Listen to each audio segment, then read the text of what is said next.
Nini kitatokea kutokufuata viwango vya usafi? Kupuuza viwango vya usafi kunaweza kuwa na madhara makubwa ya kiafya na ustawi. Usafi usipodumishwa, vijidudu, bakteria na wadudu wanaweza kuenea haraka na hivyo kusababisha magonjwa kama vile sumu ya chakula, maambukizo au matatizo ya kupumua. Hii inaweza kuathiri vibaya au sio wanaoishi au kufanya kazi katika nafasi hiyo, lakini pia mlinzi wa nyumba, na huongeza nafasi za kuugua. Kukosa kufuata viwango vya usafi kunaweza pia kuunda mazingira duni ambayo yanajisikia vibaya na yasiyo ya kitaaluma.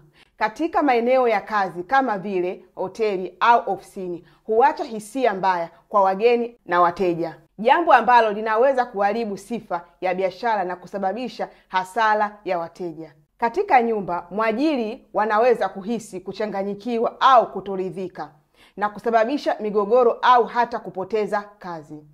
Zaidi ya hayo, kutokufuata kanuni za usafi kunaweza kuharibu furniture, vifaa na nyuso kwa kuruhusu uchafu, ukungu au wadudu kuongezeka kwa muda.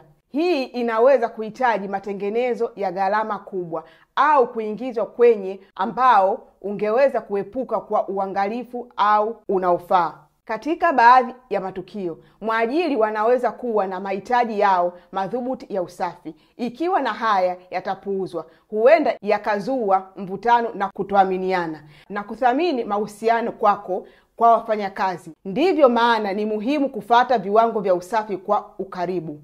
Si tu kuhakikisha afya na usalama, bali pia kujenga uaminifu, kulinda kazi yako na kuunda mazingira mazuri kwa kila mtu anayehusika.